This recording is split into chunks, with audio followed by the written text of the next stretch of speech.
For 20 long years, Israel groaned under the cruel hand of King Gideon of Canaan. His commander, Sisera, was a terror on the battlefield, boasting an invincible army with 900 iron chariots. The mere sight of them sent shivers down the spines of Israel's warriors. Beaten, broken, and afraid, the people of Israel cried out to God, and God heard them.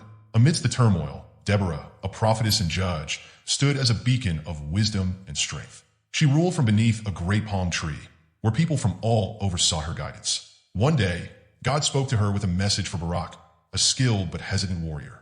Barak, the Lord commands you, take 10,000 men and go to Mount Tabor. There, he will deliver Sisera into your hands. But Barak hesitated. His mind was haunted by the stories of Sisera's conquests. Towns burned, men slaughtered, and women taken captive. Victory against such a force seemed impossible. I will go, he said at last, but only if you go with me. Deborah's eyes narrowed, her voice firm. I will go, but because of your hesitation, the honor of this victory will go to a woman, not you. Barak accepted, with Deborah by his side. He gathered his warriors and marched to battle. Sisera, arrogant and confident, led his iron-clad army to the Kishon River, expecting an easy slaughter. But just as the battle began, dark clouds gathered and the heavens roared. A torrential downpour flooded the valley, turning the battlefield into a swamp. The mighty iron chariots, the pride of Canaan, became useless, their wheels sinking into the mud. Sensing the enemy's panic, Barak and his warriors charged with renewed faith, cutting through Sisera's army like a storm of vengeance. The once invincible Canaanite warriors fell one by one, their screams drowned by the raging river. Seeing defeat was certain, Sisera abandoned his chariot and ran for his life.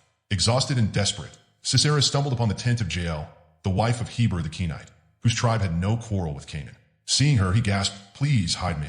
Give me water. I am weary." Jael offered him shelter, covering him with a warm blanket. Instead of water, she gave him milk, soothing him into a deep, false sense of security. As Sisera drifted into sleep, Jael's heart pounded. She knew who he was. She knew what he had done. She knew what she had to do. Moving quietly, she reached for a tent peg and a hammer. Her hands trembled, but her resolve did not. She placed the peg at his temple, took a deep breath, then drove the iron spike through his skull. The mighty commander of Canaan was dead. The climactic triumph and the song of victory. When Barak arrived, Jael met him at the entrance. "Come," she said, her voice steady. "The man you seek is here." Barak stepped inside and found Sisera, fallen, powerless, and lifeless at the hands of a woman. That day, the oppression of Israel ended. The people rejoiced, and Deborah and Barak sang a song of victory, praising God for his deliverance, for the courage of the warriors, and for the unexpected heroism of a woman no one saw coming. Israel had peace for 40 years. God uses the unexpected. He calls the hesitant, empowers the weak, and brings victory in ways no one anticipates. Courage is not the absence of fear. It is trusting God despite it. Like Deborah, speak wisdom and truth. Like Barak, step forward in faith. Like Jael, be ready when the moment comes. For the battles we fight today, fear, doubt, injustice, God still calls us to rise, to act, and to trust. For when God fights for you, victory is certain